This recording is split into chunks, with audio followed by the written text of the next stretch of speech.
ये कहानी है उत्तर प्रदेश के गोरखपुर शहर की। करीब 5 साल पुरानी कहानी है।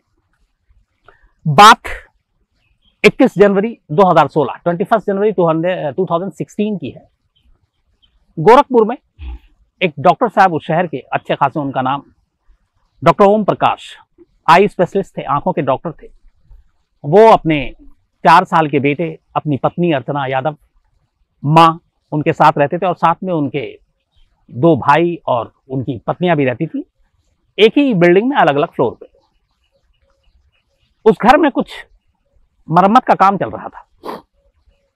21 जनवरी की सुबह कुछ मजदूर उस घर में पहुंचते हैं और सेकंड फ्लोर पे वहां पे वो काम जारी था।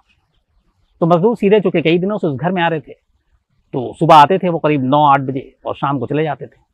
तो घर में दाखिल होते हैं, सीधे सेकंड फ्लोर पे जाते हैं। सामने बेडरूम था जिसमें डॉक्टर ओम प्रकाश वो वहीं सोते थे। तो पहले मजदूरों ने आवाज़ दी, कोई अंदर से आवाज़ नहीं आई। दोनों मजदूर ऊपर पहुंचे, बेडरूम के पास गए, वहां फिर आवाज़ दी, कोई आवाज़ नहीं आई। दरवाज़ा खुला हुआ था तो उन्होंने दरवाजे को धक्का दिया, लेकिन जो अंदर का मंजर देखा तो उनके होश उड़ गए। अंदर बेड पर डॉक्टर ओम प्रकाश की खून से लथपथ लाश पड़ी थी और उसी बेड पर उनके बराबर में उनके 4 साल के बेटे शिवा की लाश पड़ी हुई थी। मजदूरों ने जब ये देखा तो वो चीखते हुए वहां से भागने लगे। इसी दौरान में एक उसी फ्लोर पे दूसरे कमरे से दरवाजा पीटने की आवाज आई। एक महिला चिल्ला रही थी कि मुझे बाहर निकालो, पर मजदूरों की हालत इतनी खराब थी, वो इतने दहशत में थे कि उन्होंने दरवाजा खोलने की भी हिम्मत नहीं दिखाई और वो नीचे की तरफ भागे, बहुत जोर से चीखते हुए। उनकी चीख सुनकर घर के बाकी मेंबरों की भी का ध्यान उधर गया। फिर वो लोग इकट्ठा हुए, चीख पड़ोसियों तक भी पहुंची। पड़ोसियों को भी लगा कि ये डॉक्टर साहब के घर में क्या हो गया है। इसके बाद धीरे धीरे लोग जमा हुए और पूछा, और फिर हिम्मत करके सेकंड फ्लोर पे गए। घर वालों ने और पड़ोसियों ने देखा कि बेड पर डॉक्टर ओम प्रकाश की खून से लथपथ लाश पड़ी हुई और 4 साल के उनके बच्चे की भी। इस दौरान में उसी बेडरूम के बराबर में एक दूसरे कमरे से लगातार दरवाजा पीटने की आवाज आ रही थी। घर वालों ने उस दरवाजे को खोला। उसके अंदर अर्चना यादव, जो डॉक्टर ओम प्रकाश की पत्नी थी, वो बंद थी और बिल्कुल बदहवास चीखते हुए बाहर निकली। फिर खैर उन्होंने जब देखा कि उनके पति और बेटे की भी लाश पड़ी है तो पूरे घर में चीख पुकार मच गई, मातम पसर गया। इसी दौरान किसी ने पुलिस को खबर कर दी। अब पुलिस मौके पर पहुंचती है। घर का जो बाहरी दरवाजा था वो बाहर से उसकी कुंडी टूटी हुई थी। सेकंड फ्लोर से ऊपर जो छत का जाने का रास्ता था उसकी भी कुंडी टूटी हुई थी। अर्चना यादव जिस कमरे में थी उस दरवाजे को बाहर से लॉक कर दिया गया था। बेडरूम का दरवाजा खुला था। घर के सामान सारे अस्त व्यस्त थे और बहुत सारी चीजें गायब थी। तो पहली नजर में ही ये लगा कि ये मामला लूटपाट का है और साथ में शायद विरोध किया डॉक्टर ओम प्रकाश ने, तो उनका कत्ल कर दिया गया। डॉक्टर ओम प्रकाश की पत्नी जो अर्चना यादव थी वो लखनऊ की रहने वाली और उनके पिता जो हैं वो यूपी पुलिस में थे और डॉक्टर ओम प्रकाश के एक भाई भी यूपी पुलिस में थे। वो इंस्पेक्टर के पद पर तैनात थे किसी दूसरे थाने में, उस शहर में नहीं। ओम प्रकाश की कहानी यह थी कि बचपन में उनके पिता की मौत हो गई थी। 3 भाई थे। तीनों भाइयों ने मिलकर एक साथ वो बड़े हुए और बड़े भाइयों ने ओम प्रकाश की पढ़ाई लिखाई की। फिर वो एक आई स्पेशलिस्ट बने, डॉक्टर बने। तीनों भाइयों में बहुत मोहब्बत थी। 2 भाई की शादी हो गई, ओम प्रकाश बचे थे। इस दौरान में ओम प्रकाश के लिए भी एक रिश्ता आया। एक फैमिली थी जो थी तो गाजीपुर की, लेकिन बाद में वो सेटल हो गई थी सिंगापुर में। तो सिंगापुर में, और चूंकि गाजीपुर से कनेक्शन था, तो ओम प्रकाश के परिवार और उन परिवार के बीच में जान पहचान थी। बाद में रिश्ते की बात चली तो सिंगापुर में सेटल वो गाजीपुर की लड़की के साथ रिश्ता तय हो जाता है और ओम प्रकाश की शादी हो जाती है। लेकिन 6 महीने तक ही ये शादी चल पाती है, क्योंकि सिंगापुर से वापस गाजीपुर आके दोनों, और वो बरसों से वहां रह रही थी, तो रहन सहन ये सारी चीज़ों में बड़ा फर्क था। कल्चर में भी फर्क आ गया था, तो वो घुटन सी महसूस कर रही थी। और आखिरकार 6 महीने के बाद ही शादी के डॉक्टर ओम प्रकाश और उनकी पत्नी अलग हो गए और वो डिवोर्स लेकर वापस सिंगापुर चली गई। इस दौरान में अब घर वालों ने देखा, चूंकि शादी को सिर्फ 6 महीने हुए थे, ओम प्रकाश बिल्कुल यंग, अच्छा खासा करियर। घर वालों ने फिर कहा कि दूसरी शादी करते हैं। तो अब रिश्तों की इधर उधर बात चलने लगी। इसी दौरान में लखनऊ में एक परिवार के संपर्क में आए उनके, वो भी पुलिस में। तो उनकी एक बेटी थी अर्चना यादव, निहायत खूबसूरत। तो रिश्ते की बात हुई, लेकिन यहाँ अड़चन ये आ रहा था कि ओम प्रकाश की पहली शादी हो चुकी थी और वो रिश्ता टूट गया था 6 महीने में।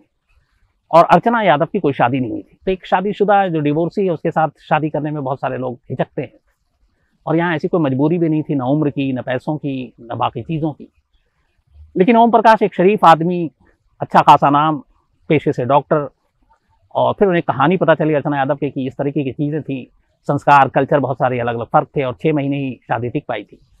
तो लड़के और उनके परिवार की इज्जत को देखते हुए वो लोग तैयार हो गए, और आखिरकार अर्चना से ओम प्रकाश की शादी हो गई। तो ये ओम प्रकाश की दूसरी शादी थी, अर्चना की पहली। उसके बाद शादी के 3 साल के बाद अर्चना ने एक बेटे को जन्म दिया जिसका नाम शिवा रखा, और पति पत्नी के बीच सब कुछ ठीक चल रहा था। हालांकि बाद में फिर अर्चना ने यह भी कहा कि हम थोड़ा अलग हो जाएं भाइयों से, बहुत सारे हमारे हिंदुस्तानी फैमिली में होता है। लेकिन ओम प्रकाश अपने भाइयों से प्यार करते थे, वो अलग होना नहीं चाहते थे। तो लास्ट में समझौता ये हुआ कि अच्छा अलग नहीं होते हैं, खाना ही अलग बनाएंगे। तो उससे ये हुआ कि अब काम कम हो गया अर्चना के लिए, तो वो काम भी कम करने लगी, पति और बेटे और वो, बाकी सब जिंदगी चल रही थी। अब इधर 21 जनवरी की ये सुबह फिर वापस लौटते हैं, तो कुंडी टूटा हुआ है सब कुछ। अब पुलिस को खबर मिलती है और पुलिस वहां पे मौके पे पहुंच जाती है। इत्तेफाक से जब ये, चूंकि एक डॉक्टर के कत्ल की कहानी और उस डॉक्टर के परिवार का रिश्ता पुलिस से, बल्कि ओम प्रकाश के एक रिलेटिव जो है वो यूपी में जो गवर्नर हैं उनकी सुरक्षा में भी तैनात थे। तो गवर्नर हाउस से भी फोन आया, इधर अर्चना के पिता भी पुलिस में, डॉक्टर साहब के भाई भी पुलिस में, तो मामला हाई प्रोफाइल हो गया। जब ये खबर पहुंची तो उस वक्त शहर के एसएसपी हुआ करते थे लव कुमार जी। लव कुमार जी के बारे में आपको मैं सिर्फ इतना बताऊं कि इनकी पत्नी है शक्ति जी, और दोनों बहुत अच्छी जोड़ी। और शक्ति जी की खासियत यह है कि वो क्राइम तक फैमिली मेंबर हैं और बहुत ध्यान से कहानियां सुनती हैं। तो ये जिक्र इसलिए किया कि मुझे लगा कि ज़रूरी था करना। तो लव कुमार इस वक्त, हालांकि वो आईजी नोएडा में है, लेकिन उस वक्त पोस्टेड थे वो वहाँ गाजीपुर में और एसएसपी के पद पर थे। तो जब उन्हें ये खबर मिली तो वो खुद स्पॉट पर पहुंचते हैं, मौके पर, और जाने के बाद पुलिस की नज़र से सारी चीज़ों को देखते हैं, क्राइम ऑफ सीन को देखते हैं। इसके बाद जो पहली नज़र में क्राइम सीन को दिखाया गया या दिख रहा था वो यही था कि मामला रॉबरी का है और रॉबरी के दौरान कत्ल हो गया। लेकिन कई ऐसे सवाल हैं, और पुलिस के मन में हमेशा सवाल होते हैं कि अगर ऐसा है तो ऐसा क्यों। फिर एक एक चीज़ को देखा गया, बाहर की कुंडी कैसे टूटी हुई थी, ऊपर की कुंडी कैसे टूटी हुई थी, कौन किस जगह पे था, उस रात क्या हुआ था। एक सवाल और खटक रहा था कि अगर ये कत्ल रात को हुआ है तो बाकी घर वालों को सुनाई क्यों नहीं दिया, कहाँ थे। तो पता चला कि उस रात 20 जनवरी की रात को डॉक्टर साहब के पड़ोस में एक मैरिज एनिवर्सरी का फंक्शन था इनके जानने वाले दोस्त का। तो घर के लोग वहां गए थे, डॉक्टर साहब भी अपने 4 साल के बेटे को लेकर गए। लेकिन जो अजीब बात आई वो ये कि डॉक्टर साहब की पत्नी अर्चना उस रात उनके साथ वहां नहीं गई थी। अब एक पड़ोस में फंक्शन, परिवार जा रहा है लेकिन पत्नी नहीं जा रही है, उनको बेटे के साथ जाना पड़ रहा है, ऐसा क्यों। तो ये पुलिस की तफ्तीश में सारी चीज़ें आई तो थोड़ा सा अटपटा लगा। फिर जब कुंडियों को देखा गया तो लगा गया कि ये किसी प्रोफेशनल का काम नहीं है, जिस तरीके से तोड़ा गया था ये नॉन प्रोफेशनल काम है। या तो ये है कि इसको उलझाने के लिए दिखाया गया कि ये कुंडी तोड़कर आया और इस तरीके से एंट्री की, फोर्सफुल एंट्री है। तो अभी पुलिस इन सारी चीज़ों की छानबीन कर रही थी। फिर जो पत्नी से पूछताछ की तो पता चला कि रात को कुछ बदमाश आए और उसने उनको हथियार के नोक पर एक कमरे के अंदर बंद कर दिया, और उसके बाद से उन्हें कुछ पता नहीं, वो लगातार चीखती पीटती रही, दरवाज़ा किसी ने खोला नहीं। बस ये उनका बयान था। घर के और लोगों का कि अगर रात को अर्चना दरवाज़ा पीट रही है तो नीचे के लोग जो घर में हैं उनको आवाज़ क्यों नहीं सुनाई दी। ये सारी बयान सारी बातें चल रही थी। इसी दौरान में अब पुलिस ने डॉक्टर ओम प्रकाश की मां बागेश्वरी देवी का स्टेटमेंट लिया। बागेश्वरी देवी ने जो कुछ बताया उसने पुलिस को थोड़ा सा और सोचने पर मजबूर कर दिया। बागेश्वरी देवी के जो बयान था, कुल मिलाकर वो कहानी यूं थी कि जब सिंगापुर में शादी हुई और 6 महीने के बाद वो रिश्ता टूट गया, उसके बाद जब अर्चना यादव से शादी हुई तो शुरुआत में सब कुछ ठीक था, फैमिली खुशहाल थी। फिर एक बेटा हुआ घर में और अच्छी सारी चीज़ें आ गई। लेकिन जैसे जैसे बेटा बड़ा होने लगा और बेटा करीब 3-4 साल का हो गया तो 2016 से पहले 15 में अचानक अर्चना में एक परिवर्तन आने लगा। वो लगातार फ़ोन पे घंटों रहती, और ये बात डॉक्टर ओम प्रकाश को बुरी भी लगती। कई बार उन्हें बहुत सारे काम होते लेकिन वो फ़ोन में उलझी होती। लेकिन आमतौर पर होता, बहुत सारे लोगों की आदत होती है फ़ोन पे। तो शुरुआत में तो ये नजरअंदाज करते रहे, लेकिन धीरे धीरे डॉक्टर ओम प्रकाश को कुछ डाउट होने लगा और उन्होंने कई बार फोन मांगा भी कि इसमें क्या है ये, लेकिन अर्चना ने दिखाया नहीं। तो इसके बाद इन दोनों में कभी कभी झगड़ा भी होने लगा और जो बयान था उसमें ये था कि दिसंबर 2015 में झगड़ा इस कदर बढ़ा कि अर्चना अलग कमरे में सोने लगी और इंसिडेंट यानी जिस रात ये कत्ल हुआ उस रात भी वो अलग उसी रूम में थी जहां वो सोती थी। तो 1 महीने से वो अलग सो रही थी और इसी झगड़े की वजह से जो पड़ोस में मैरिज एनिवर्सरी का फंक्शन था उसमें भी अर्चना उस रात उनके अपने पति के साथ नहीं गई थी। तो कुल मिलाकर डॉक्टर ओम प्रकाश की मां के बयान के हिसाब से पति पत्नी के बीच जो रिश्ते थे वो अच्छे नहीं थे और उस रिश्ते में जो कड़वाहट आई थी उसकी वजह शक थी। ओम प्रकाश को लगता था कि वो फोन में उलझी रहती है, पता नहीं किससे बात करती है, किससे चैट करती है। तो ये सारी चीजें बताई। अब पुलिस के सामने ये था कि पहली नजर में सीन ऑफ क्राइम देखकर ये लग गया था कि ये कोई फोर्सफुल एंट्री नहीं है, ये पुलिस और दुनिया को झांसा देने के लिए सीन क्रिएट किया गया है, कहानी कुछ और है।